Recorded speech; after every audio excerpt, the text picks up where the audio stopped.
It's 3:12 a.m., and St. Mary's Regional Medical Center in Albuquerque is a madhouse.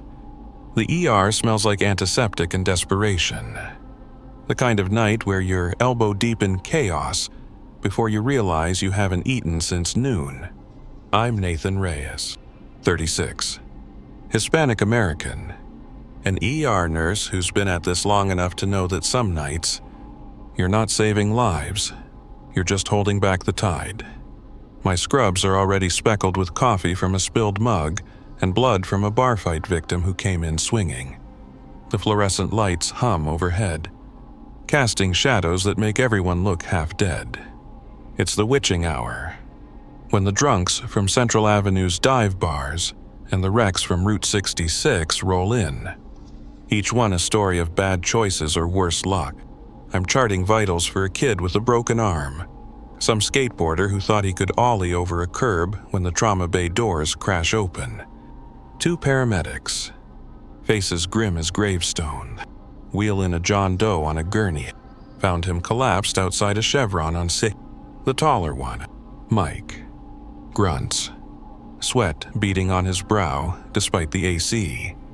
No ID, no pulse, nothing. Just gone. His partner, a rookie whose name I can't remember, looks like she's about to puke. I've seen that look before. First time you lose someone on your watch. I nod, slipping into the rhythm of the job. My hands steady even as my pulse kicks up. You don't survive 8 years in the ER without learning to bury the fear. The guy's cold, skin gray and waxy under the lights, like he's been dead for hours. No rise and fall of his chest. No warmth when I press 2 fingers to his wrist. The monitor confirms it. Flatline. No heartbeat. No nothing. I move to his neck, checking the carotid. Just to be sure. Nothing. I'm about to call it. To tell Dr. Patel we've got a DOA. When his eyes snap open, they're cloudy, like dirty glass, and they lock onto mine with a focus that makes my blood freeze. "Nathan," he whispers, his voice low and rough, cutting through the beeping monitors and the paramedics' chatter like a blade. It's me. I stumble back, my clipboard clattering to the floor. My name. He knows my name. The room tilts, the edges blurring as my heart slams against my ribs. I've seen bodies before too many. In car crashes, overdoses, gang fights, but none that spoke. None that looked at me like they'd been waiting for me. The rookie paramedic gasps, and Mike's muttering something about equipment failure. But I can't hear them over the roar in my ears. How does a dead man know me? And why does his voice sound like it's calling from somewhere I've tried to forget? The trauma bay is a battlefield, and we're losing. Dr. Patel's shouting over the chaos, his voice sharp with that edge he gets when things go south. Epi. Now. Get the defibrillator. The crash cart's wheels squeak as Linda, the charge nurse, shoves it toward the gurney. She's a veteran, her braid swinging like a metronome. But even her hands shake as she preps the syringe. I'm supposed to be helping, hooking up the IV, checking the leads. But I'm rooted to the spot, staring at John Doe, his fingers twitch impossible, with no pulse. His head tilts, those cloudy eyes tracking me like a hunter. The monitors scream, flatline spiking into jagged peaks, then dropping again, like the machine's having a seizure. "Nathan, move your ass." Linda snaps, her voice cracking. She sees it too. This guy's not just dead. He's wrong. I force myself to move, my hands fumbling with the IV line. The needle slips, and I curse under my breath, wiping sweat from my brow. The air in the bay feels thick, like it's pressing down on us. The guy's chest doesn't move. No breath, but his lips part, and I hear it a low hum, like static from the old AM radio my dad used to tinker with in our garage. It's not coming from the monitors. It's coming from him. Clear. Patel yells, and the defibrillator hums, delivering a jolt that should make any heart jump. Nothing. No response. But his head tilts again, and his lips form my name. Nathan. No sound this time. Just the shape of it. Like he's mocking me. My stomach twists. Bile rising. I've seen death up close. Held my brother Miguel's hand as he slipped away 8 years ago. But this is different. This is a violation. A crack in everything I know about the world. Linda grabs my arm, pulling me toward the corner of the bay. Her face is pale, her eyes wide. "What's with you, Nate? You know this guy?" Her voice is low, almost a whisper, like she's afraid he'll hear. I shake my head, but the lie burns in my throat. That voice, that whisper, it's familiar. Like a memory I've buried under years of guilt. No. I manage, but my voice sounds hollow. Patel's cursing now. Something about faulty equipment. But I know it's not the machines. It's him. It's me. Something I did. Or didn't do. Brought this thing into our ER. And as the monitors scream again, I realize I'm not just scared. I'm terrified he's here for me. The trauma bay quiets down, but the air feels heavy, like the calm before a desert storm. I'm standing by the nurse's station, trying to shake the echo of that whisper, Nathan. It's me, while the rest of the team scatters. Dr. Patel's scribbling notes, muttering about equipment malfunctions. And Linda's on the phone with the morgue, arranging for John Doe's transfer. But I can't let it go. A dead guy doesn't just say your name, not unless there's something to find. I need answers. Something to prove I'm not losing it. I log into the hospital's system, my fingers clumsy on the keyboard. The screen flickers faint. Mary's tech is older than half the staff, and I pull up the patient intake records. Nothing. No John Doe admitted at 3:12 a.m. No ambulance transfer. No name. No social security number. I try the ER's triage log, thinking maybe the paramedics entered something wrong. Blank. My chest tightens. I've been here 8 years. Seen every kind of glitch, but this is different. It's like he was never here.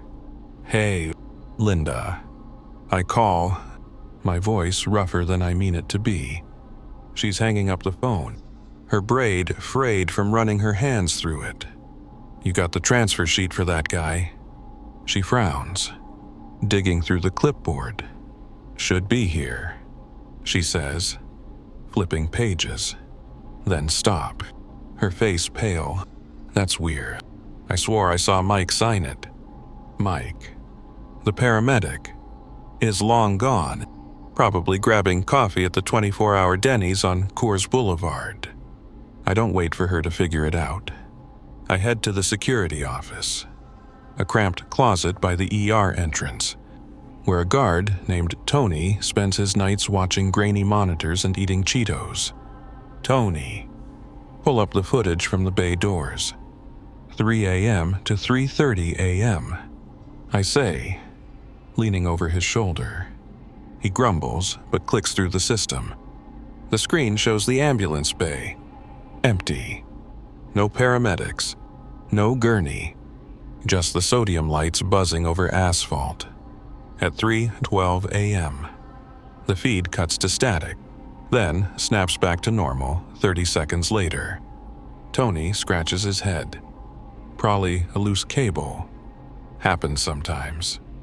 But his eyes dart away, and I know he's lying to himself as much as to me. I head back to the ER, my sneakers squeaking on the linoleum, my mind racing. No records, no footage. It's like this guy walked out of thin air or something worse.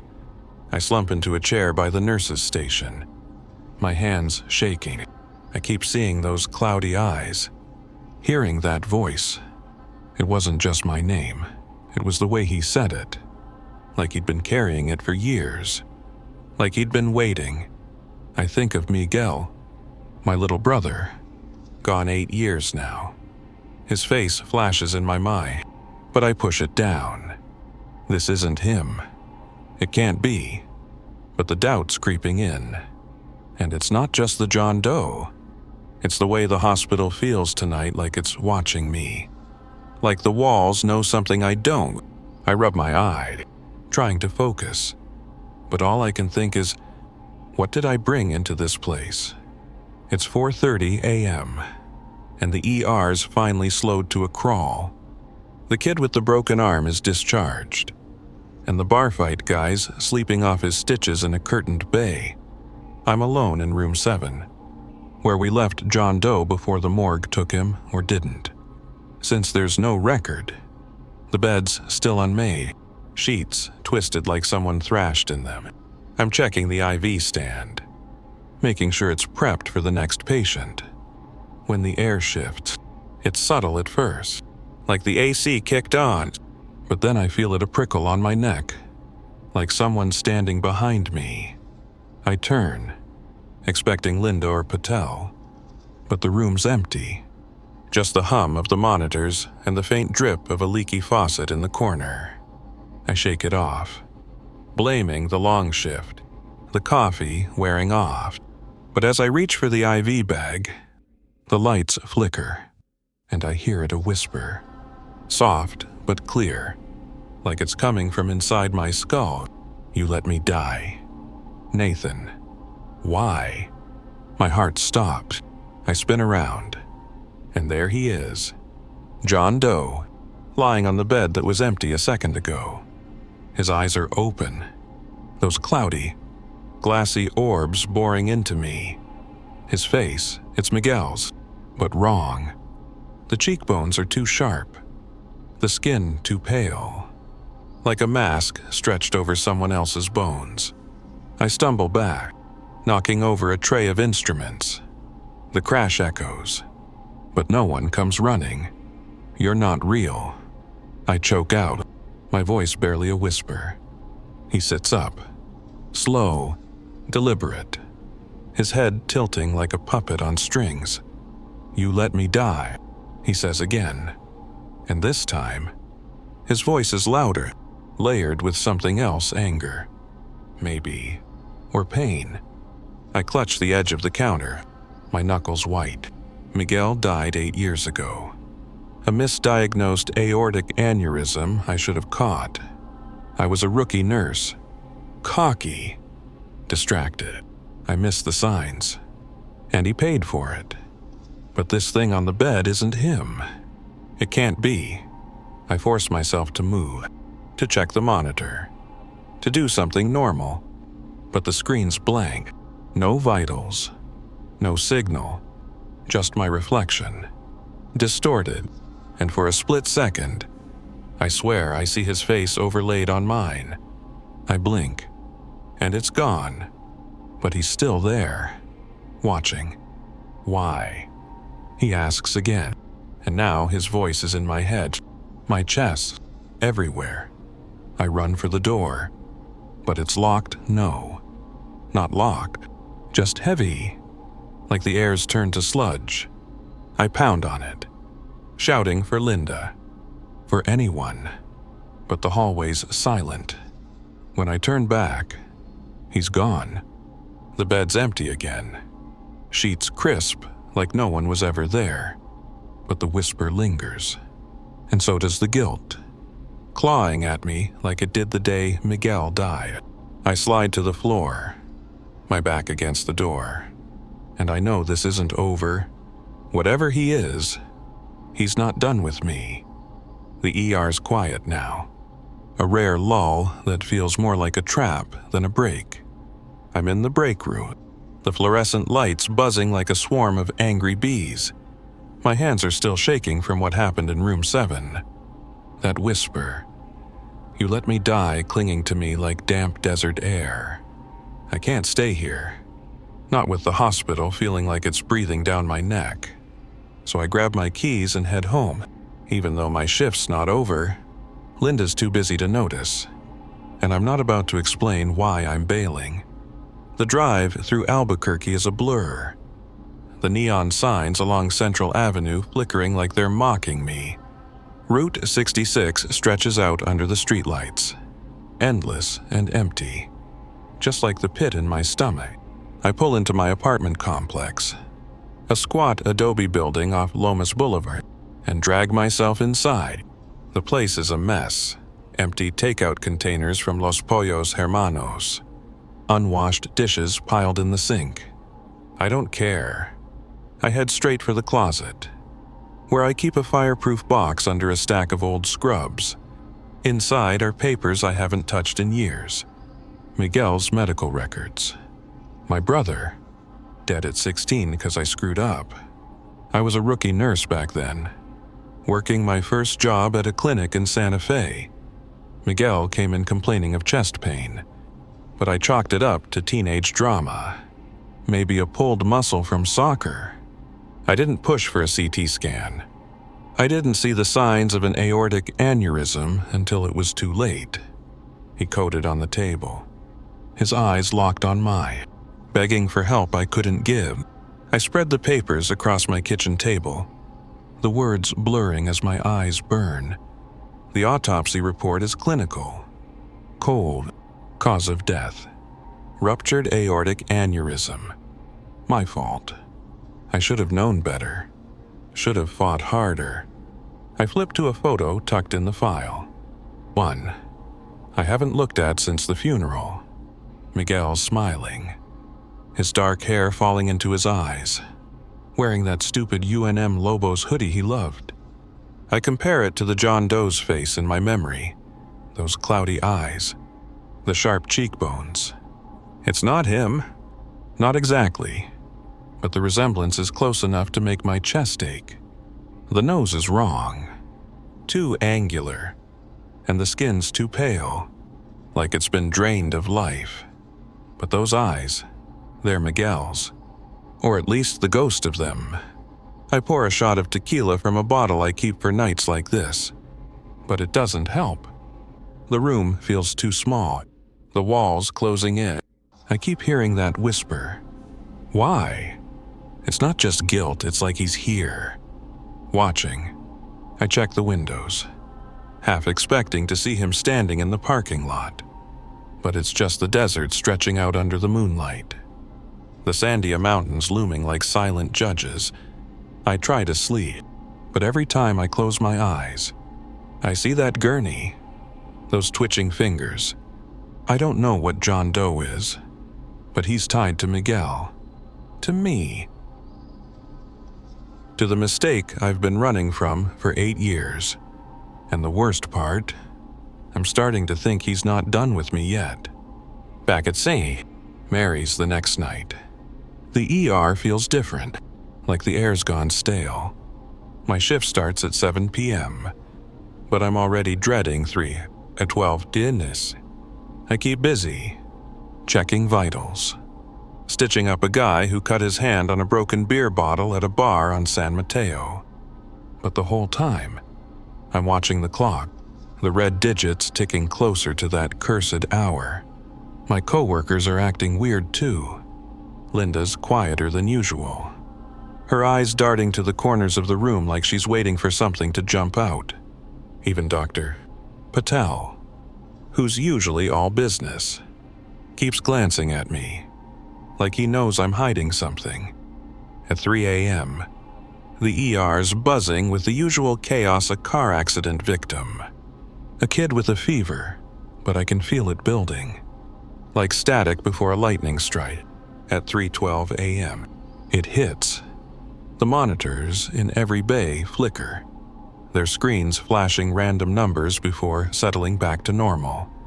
The overhead lights dim, then surge, casting long shadows that seem to move on their own. I'm in the middle of taking a patient's blood pressure when the cuff malfunctions, squeezing too tight, and the woman yelps. I mutter an apology. but my eyes are on the clock, frozen at 3:12. "Hey, Nate," whispers Carla, a new nurse who started last month. She's pale, her hands clutching a chart. "You ever see things in the halls?" I freeze, my throat dry. "What kind of things?" I ask, trying to sound casual. She hesitates, then leans closer. "Last night, I dreamed about a guy in scrubs, standing at the end of the hallway by the supply closet. He was just staring, and he said, 'Ask Nathan.'" My blood runs cold. Before I can respond, another nurse, Javier, chimes in from across the station. "Same here. Man. Same guy. Same time. Kept saying your name." He laughs, but it's forced. The kind of laugh you use to keep the fear at bay. I try to brush it off, but my hands are shaking as I adjust an IV. The rest of the shift, I catch them watching Melinda, Carla, even the janitor mopping the floor. They don't say it, but I can feel it. They think I'm connected to this, whatever this is. At 3:30 a.m., I slip into the bathroom to splash water on my face, hoping to clear my head. The mirror's streaked with grime, but as I look up, I swear I see him John Doe, or Miguel, or whatever he is standing behind me, his cloudy eyes glowing in the reflection. I spin around, heart pounding, but the room's empty. The faucet drips, slow and steady, like a countdown. I'm not just scared anymore, I'm starting to think the hospital itself is part of this. A trap that's been waiting for me since the day I let Miguel die. The ER's back to its usual grind by the next shift. But I'm a wreck. My eyes gritty from lack of sleep and my nerves frayed like old wiring. That whisper, "You let me die," follows me everywhere. Like a song stuck in my head, I keep replaying 3:12 a.m. The John Doe's cloudy eyes, the way he said my name. I need to know who he was, how he got here. If I don't find something concrete, I'm going to lose it. So, I start digging, even though every instinct screams to let it go. I corner Mike, the paramedic who brought the John Doe in, as he's unloading supplies from an ambulance outside the bay doors. The Albuquerque night is cool, the desert air sharp with the scent of creosote and exhaust from I-40. "Mike, that guy from the other night," I say, trying to keep my voice steady. "You sure you picked him up at the Chevron on 66? He frowned, wiping sweat from his brow despite the chill. "Yeah, man, I think so." "Why?" His eyes narrow, like he's sizing me up. I press him. "What do you mean? You think so? You signed him in, right?" He hesitates, then pulls out his logbook, flipping through it with a frown. "That's weird," he mutters. "No call listed for that time. Must have been a mix-up." A mix-up, right? I head back inside, my sneakers squeaking on the linoleum, and check the EMS dispatch records on the hospital computer. Nothing. No ambulance run to that Chevron at 3:12 a.m. No transfer log. No paramedic signature. My stomach twists. I call the dispatch office, my voice tight as I ask about the ride. The guy on the line, some bored-sounding dude named Greg, checks his system. Nope. Nothing at that time. "You sure about the date?" I hang up, my hands shaking. No records. No footage. And now, no proof the ambulance even showed up. It's like John Doe materialized out of the desert and walked into my ER. Back at the nurse's station, I try to focus, but my mind's spiraling. Linda's there, charting vitals, but she keeps glancing at me. Her lips purse. "You okay, Nate?" she asks, Her voice soft but probing. I nod, but it's a lie, and she knows it. I can't tell her I'm chasing a ghost or whatever he is. I think about Miguel, about the way his hand went limp in mine 8 years ago, and I wonder if this is my punishment. Some kind of cosmic debt. The hospital feels wrong tonight. The hall's too quiet. The shadows too deep. I keep expecting to see him around every corner. Those glassy eyes waiting. I don't know what's worse. The idea that he was never here, or the growing certainty that he's still here. Somehow, watching me. It's 2 a.m., and I'm in the break room, nursing a cup of burnt coffee that tastes like motor oil. The vending machine hums in the corner, its fluorescent light flickering like it's about to give up. I'm alone, or at least I think I am, until Mrs. Gonzalez shuffles in. She's an ICU nurse, been at St. Mary's since before I was born, with gray hair pulled into a tight bun and eyes that see through you.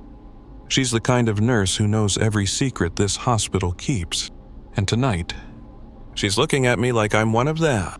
You look like hell, Nathan, she says, her voice low, like she's afraid the walls are listening. I force a laugh, but it comes out hollow. Long shift, I mutter, staring into my coffee. She sits across from me, her hands folded, and leans in. It's not just the shift, is it? That patient the other night, he said your name, didn't he? My head snaps up, and I feel like the air's been sucked out of the room. How'd you know? I ask, my voice barely above a whisper. She doesn't answer right away, just studies me, her eyes dark and heavy. Finally, she speaks, her words slow, deliberate. Back in '84, I saw something like that. A patient came into the ICU. No pulse, no vitals, but he was awake. Looked right at me and said, "Elena, you forgot me." I'd never seen him before, but he knew my name. My full name, 3 days later. The nurse who'd been on that shift, Maria, my friend, she was found in the hospital basement, hanged herself, left a note saying she couldn't carry it anymore, whatever it was. My mouth goes dry, and I grip the coffee cup so hard it creaks. What was he? I ask. Not sure I want the answer. Mrs.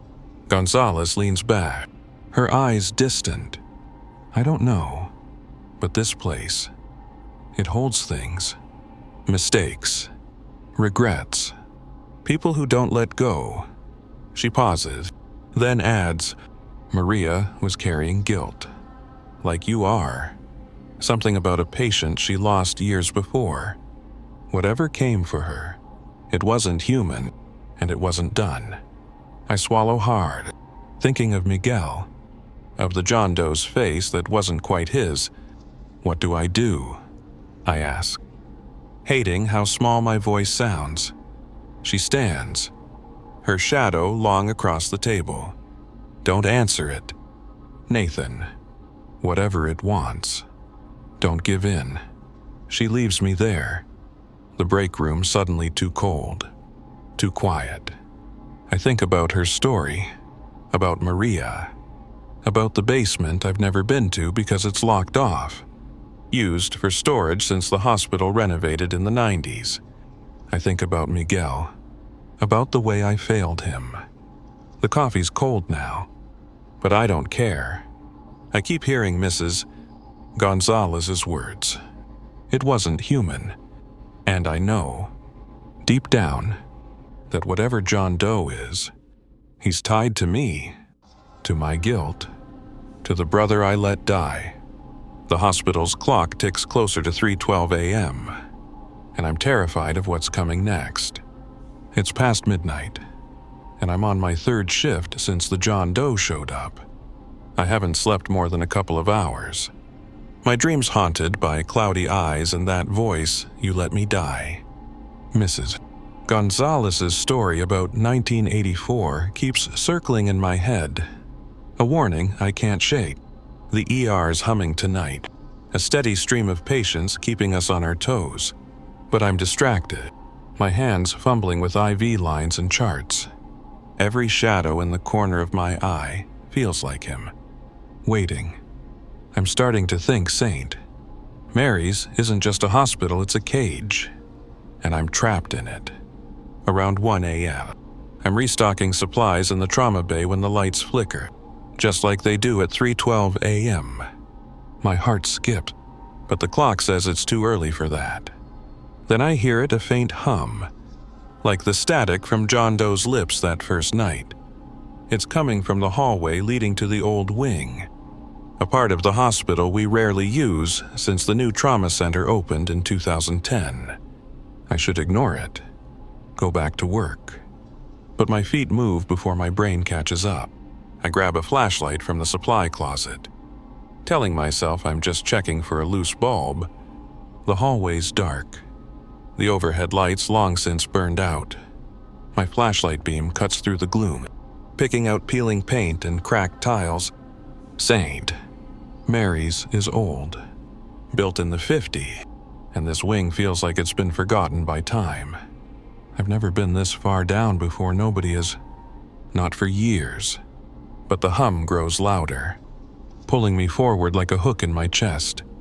I turn a corner, expecting to see the usual storage rooms, but the hallway stretches on, longer than it should be. The hospital's blueprint, which I've memorized from years of fire drills, doesn't have a corridor this deep. I reach a door I've never seen, heavy steel with a rusted handle. My flashlight catches a window nearby, but it doesn't look out on Albuquerque's neon-lit streets. Instead, it's a black void, a desert under a sky with no stars, just an endless stretch of sand that makes my skin crawl. I hear his voice, Miguel's voice, soft and accusing. "You should have saved me, Nathan." It's coming from the other side of the door.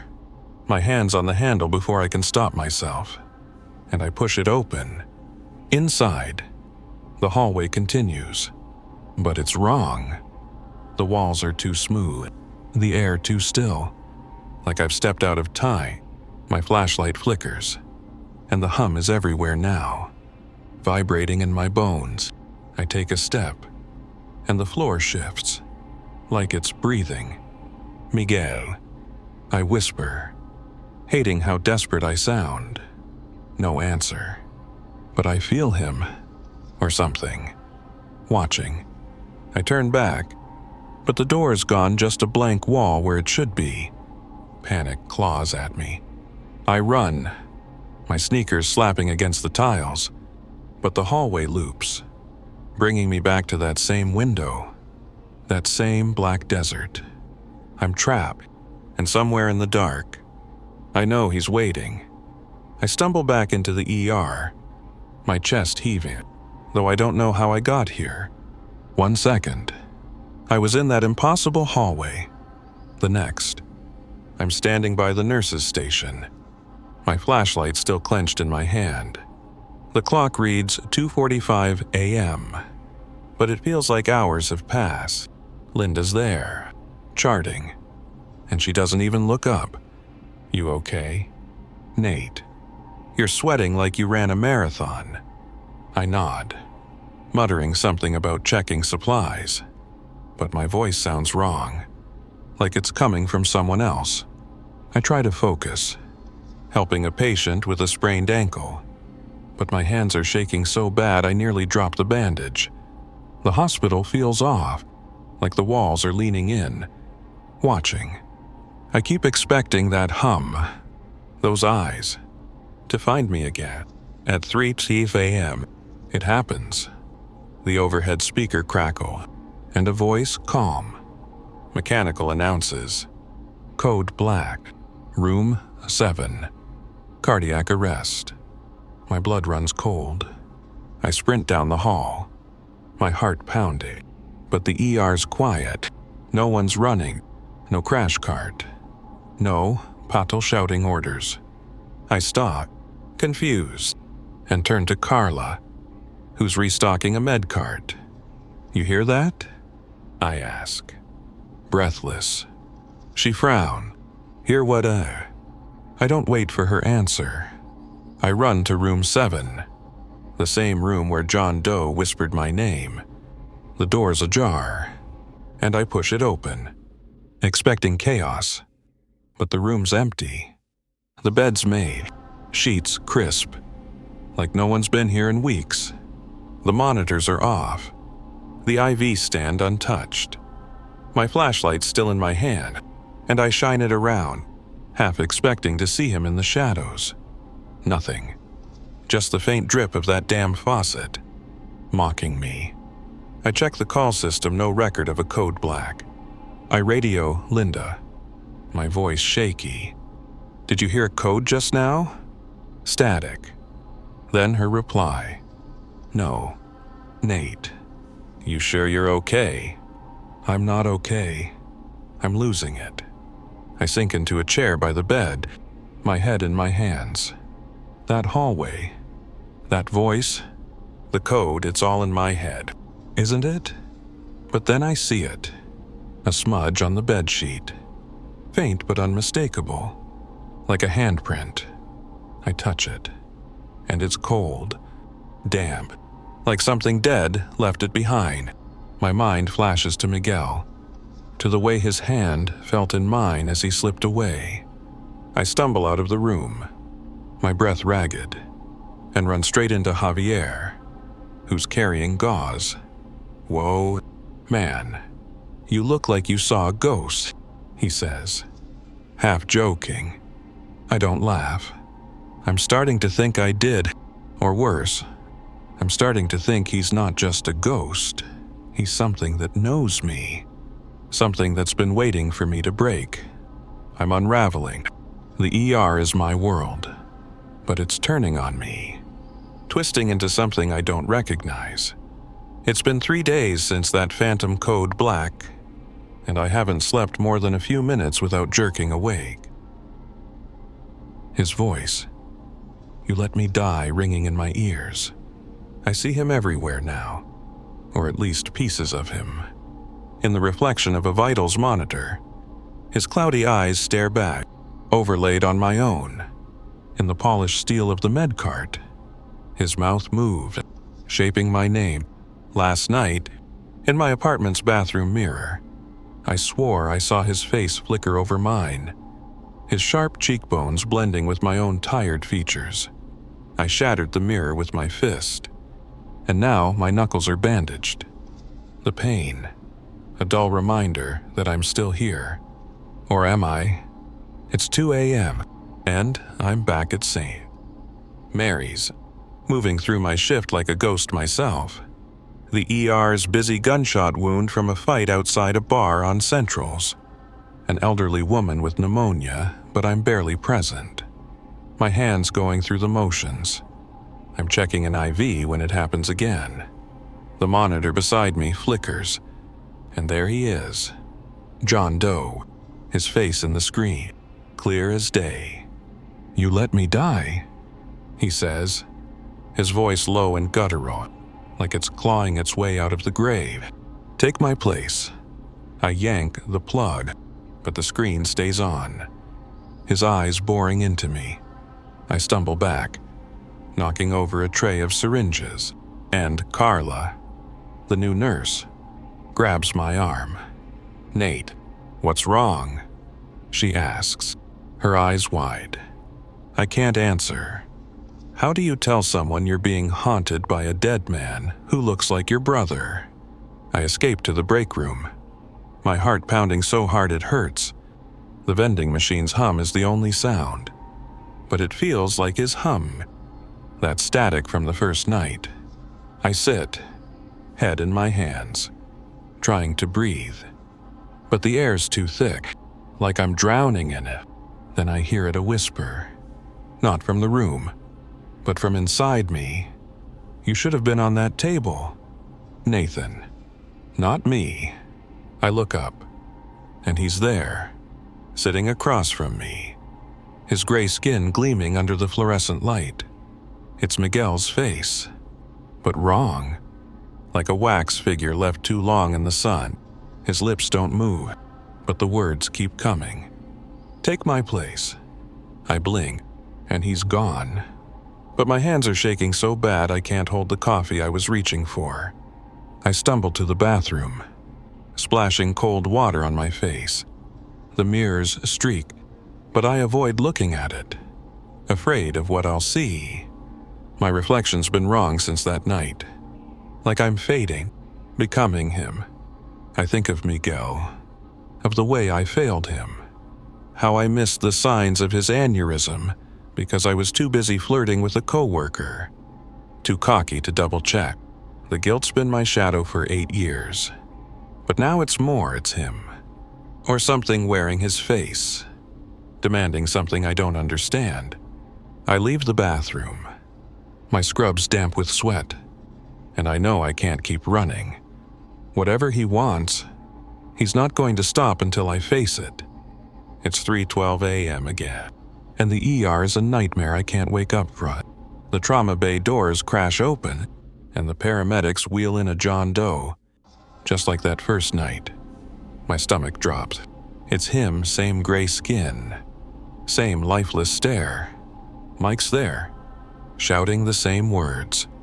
Found him collapsed on 66. No pulse. But his eyes meet mine, and there's a flicker of confusion. Like he knows this is wrong too.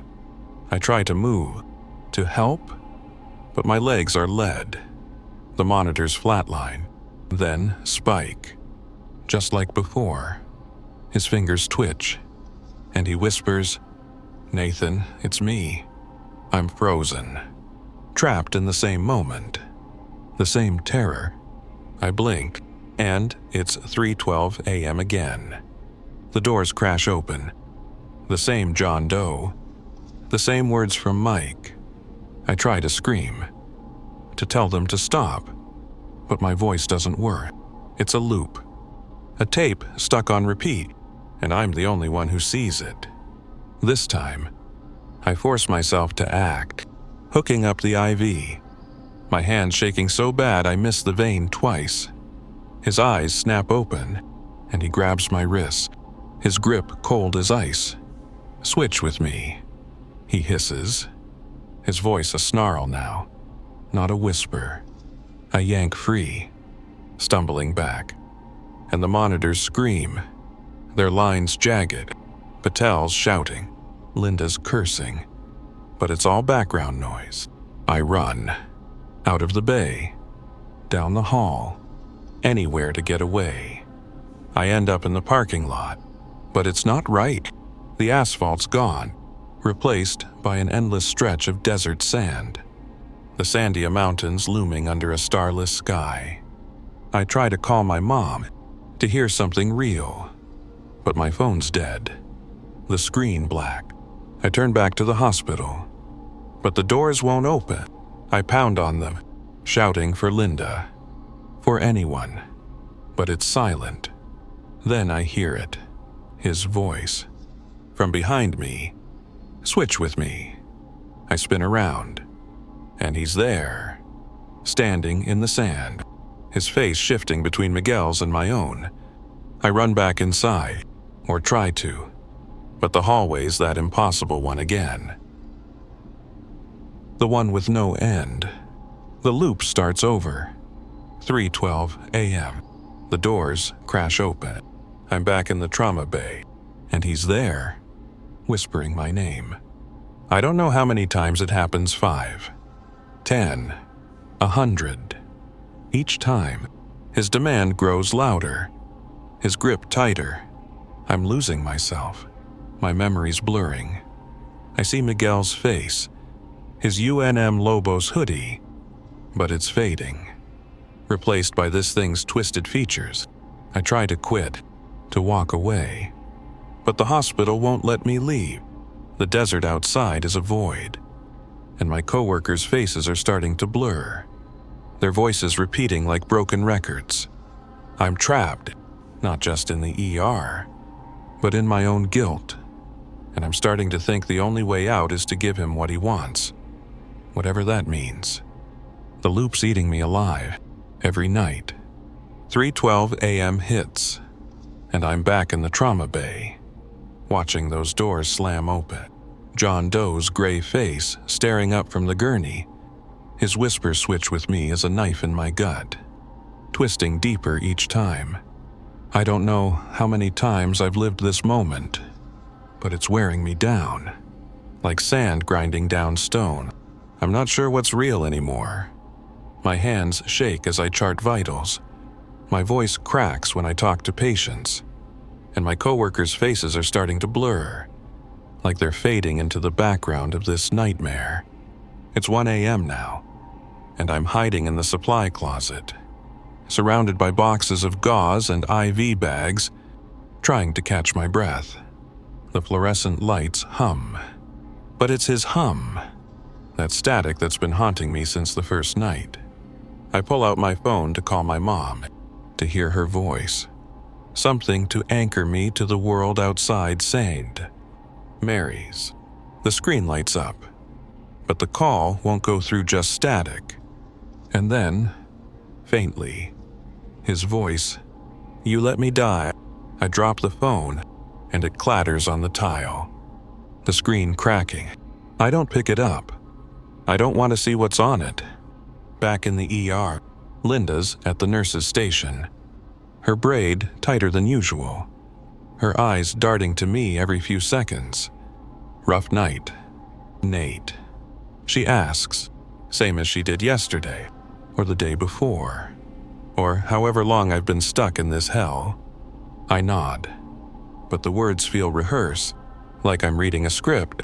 Javier's there too, restocking a med cart, and he says it too. "Rough night, Nate." I stare at him, my heart pounding. It's the same tone, the same pause, like they're stuck in their own loop.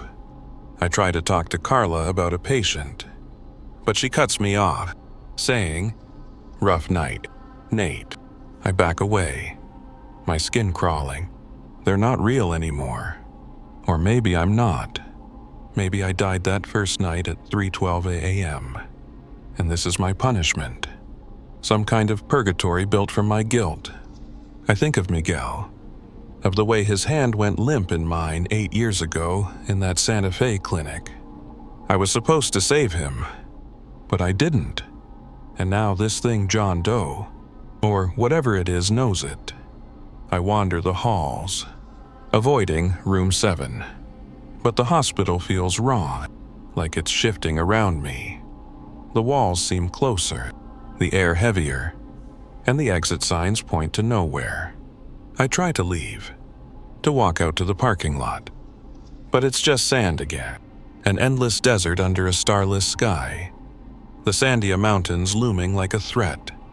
I'm trapped, and the worst part is, I'm starting to wonder if I deserve it. If I died when Miguel did, and this is just hell catching up with me. I can't keep doing this. The loop, the whispers, the way the hospital feels alive, like it's feeding on me. It's too much. I need answers, something to prove I'm not crazy, or dead, or whatever this is. Mrs. Gonzalez's story about 1984 keeps nagging at me. That nurse who killed herself in the basement after seeing a patient like mine. If there's a clue to what's happening, it's there, in the parts of St. Mary's no one goes anymore. The old wing. The basement, they're locked off, used for storage since the hospital upgraded in the 90s. But I've got a key from when I helped move equipment last year. It's 2:30 a.m., and the ER's quiet. A rare moment of calm before the next wave hits. I slip away, telling Linda I'm grabbing supplies. The basement door's at the end of a service corridor, behind a rusted gate that creaks when I unlock it. The stairs are steep, concrete, chipped and stained, and the air smells like mold and something sharper, like old blood. My flashlight beam dances across cobwebs and stacks of broken chairs. the hospital's forgotten pieces. I'm halfway down when I hear a faint thump, steady, like a heartbeat. It's not mine. Or maybe it is. At the bottom, I find a door marked Storage B3. Its paint peeling like dead skin. The thump's louder now. Coming from inside, I hesitate. My hand on the knob, remembering Mrs. Gonzalez's warning. Don't answer it. But I have to know. I push the door open, and the room's a mess. Old monitors, rusted gurneys, boxes of yellowed file. In the center, a single monitor is on. Its screen glowing green, showing a heartbeat. Steady and strong, I check my pulse, my fingers trembling against my wrist. It matches, beat for beat. My heart, my life, displayed on a machine that's been unplugged for decades. You always knew, his voice says. And I spin around, my flashlight catching nothing but shadows. It's him, John Doe, or Miguel, or whatever he is, his voice echoing in the damp air. It's always been you.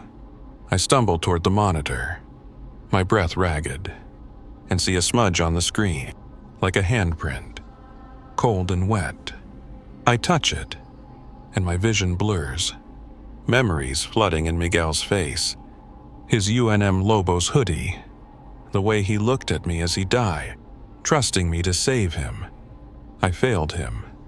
And now this thing, this hospital, is claiming me for it. I run, the stairs blurring under my feet, but the thumping follows. Louder, faster, like it's chasing me. I burst back into the ER, slamming the door behind me. But the sound's still there, in my chest, in my head. Linda's at the station, her face blank. Rough night. Nate, she asks, and I want to scream. I don't answer, just stumble to room 7, where it all started. The bed's empty, but the monitor's on, showing that same heartbeat mine. I'm not just trapped in a loop, I'm trapped in something older. Something this hospital's been holding on to since long before I got here. I'm falling apart, piece by piece. And St. Mary's is the blade. That heartbeat in the basement. My heartbeat follows me everywhere. Thumping in my chest, my head, even the walls of the ER. It's 1 a.m., and I'm back on shift. My eyes burning from lack of sleep, my bandaged knuckles aching from punching that mirror. The loop, the whispers. The John Doe who looks like Miguel.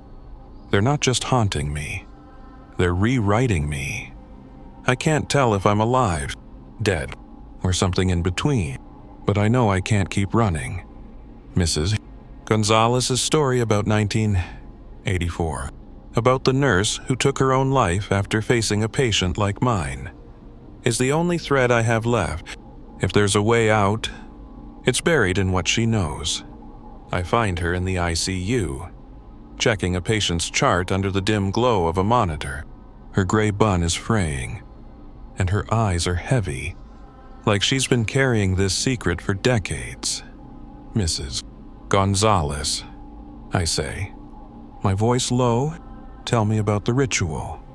She freezes, her pen hovering over the chart. For a moment, I think she'll brush me off, but then she sighs, a sound like air leaking from a tire, and gestures to a quiet corner. We sit, the hum of the hospital around us, and she starts talking. In 84, she says, Maria, the nurse who died, wasn't just haunted. She found something in the hospital's old records, hidden in the basement files. A ritual, something the old staff whispered about. They called it a transfer, a way to take on a patient's death, to absolve your guilt by giving up your place in the world. Her voice dropped, barely a whisper. It was for nurses like us, Ones who'd made mistakes, lost someone. The hospital, it holds those mistakes. Nathan. It keeps them alive.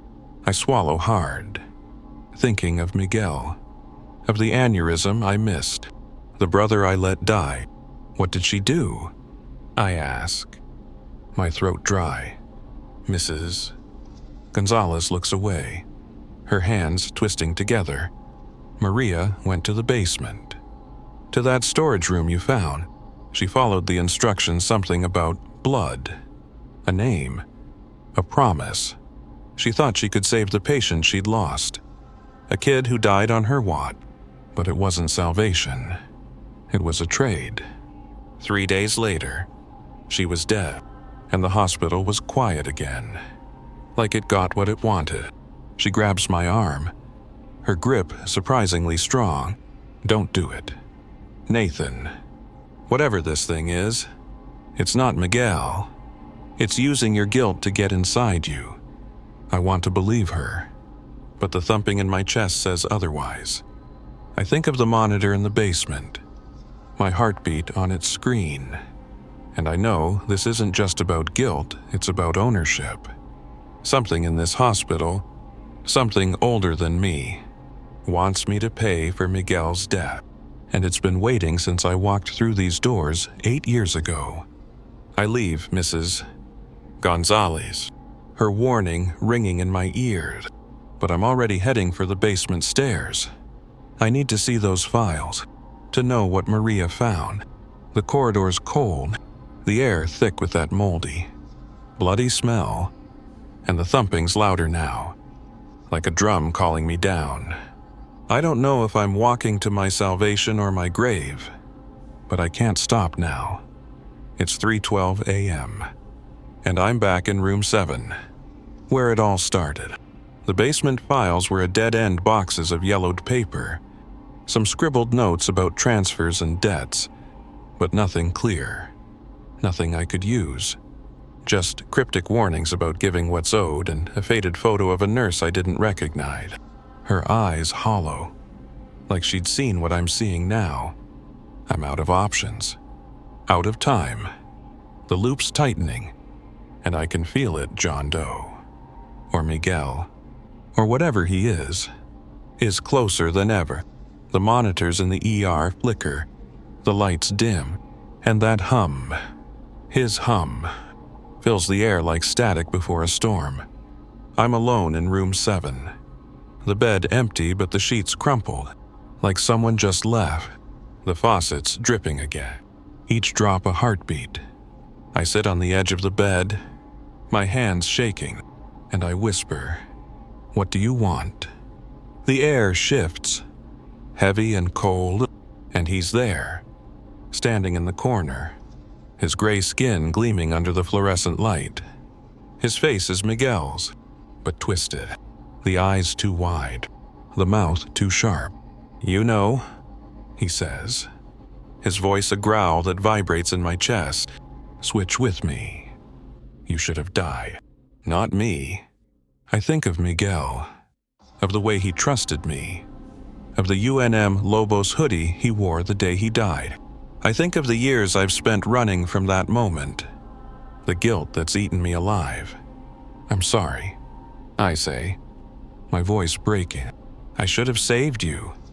He steps closer, and I feel it a pull, like my life is draining out of me, into him. The monitors go quiet, the hum stops, and for a moment, the room feels normal, like any other night in the ER. I stand, my legs unsteady, and I make a choice. If it's you or me, I say, "Take me?" I don't know if it's the ritual Mrs. Gonzalez warned about, or something else, but I feel it a shift, like the hospital itself exhales. He smiles, a horrible, empty smile, and then he's gone. The bed's empty, the monitor's dark. I stumble out of the room, my vision blurring, and the ER is quiet, too quiet. Linda's at the station, charting, and she doesn't look up. Rough night. Nate. She asks, but her voice is distant, like it's coming from underwater. I try to answer, but my words don't come. I feel myself fading, like I'm dissolving into the linoleum, into the walls. The hospital is still here, solid, eternal, but I'm not sure I am anymore. Did I save him?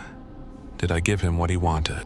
Or did I just give myself to something older, something hungrier? That's been waiting in Saint. Mary's all along.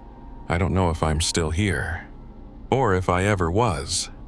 The moment I told him John Doe, Miguel, whatever he was to take me, something broke. The hospital swallowed me. Or maybe I swallowed myself. I don't feel my heartbeat anymore. Not like I used to. The ER is gone, or I'm gone from it. But St.